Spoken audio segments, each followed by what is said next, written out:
Ok, continuons d'essayer de dissoudre des trucs. Deuxième cobaye, un os. Intéressant ça. Des os, on en a tous normalement. J'espère pour vous. Que pour le premier épisode, on a vraiment bourriné quoi. On a directement démarré en faisant un mélange piranha, en mélangeant 2 acides justement. Là, ce qu'on va faire, c'est tester la réaction, mais avec un seul acide, assez puissant tout de même, hein, acide chlorhydrique, concentré à 33%.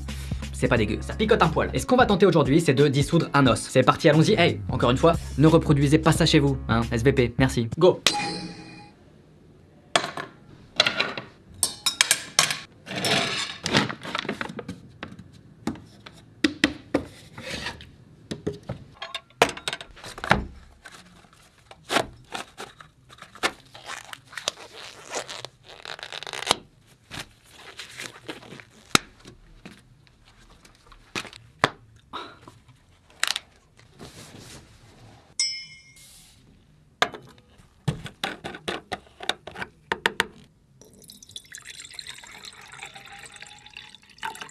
Ok, l'acide chlorhydrique est en place, on va pouvoir démarrer l'expérience. Je vais mettre l'os dans l'acide, c'est parti. 3, 2, 1.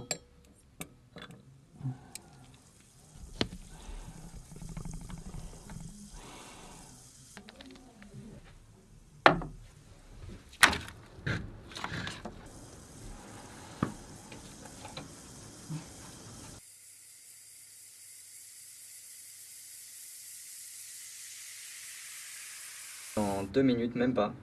La base de l'os est déjà pas mal marron, hein. Ça a déjà vraiment attaqué, c'est assez ouf.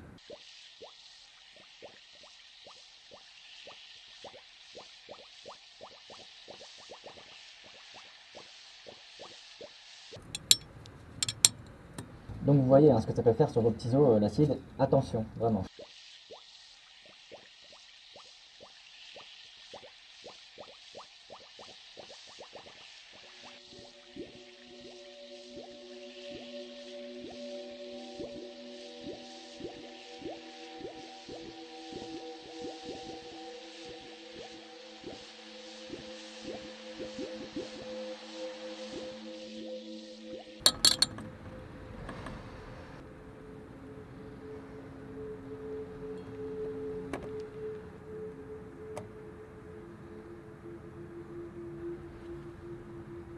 Ouais, et bah là on voit vraiment bien que c'est de la gélatine, hein, du coup, il a quasiment plus rien de solide, c'est d'ailleurs pour ça qu'il s'est cassé en 3 petites parties comme ça. Là on voit vraiment bien qu'il est tout mou. Il va vraiment y avoir plus grand chose pour retenir tout ça. C'est assez ouf, vraiment comment ça a pu réagir quoi. Ok.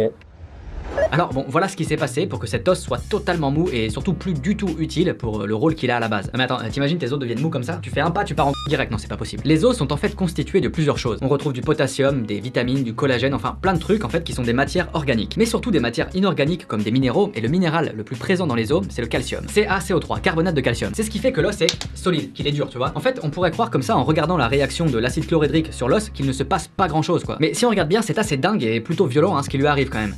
L'os, le pauvre os, se fait totalement déminéraliser. Je sais pas si tu te rends bien compte, hein, mais si toi tu te fais déminéraliser le corps comme ça d'un coup, ouais, tu risques de tirer la tronche un peu. En fait, la dissolution fonctionne plutôt bien ici, puisque lentement le calcium de l'os se fait dissoudre par l'action de l'acide chlorhydrique. Il y a ce qu'on appelle des réactions acide-base, 2 pour être plus précis. La première qui fait disparaître le calcium, et la deuxième qui transforme ça en gaz justement. C'est bien foutu. En fait, ici, l'acide chlorhydrique réagit avec le calcium pour donner du chlorure de calcium ainsi que de l'acide carbonique. Ok, à la suite de ça, il y a un léger dégagement gazeux. Et bien ça, c'est parce que l'acide carbonique va se dissocier pour donner du dioxyde de carbone, CO2.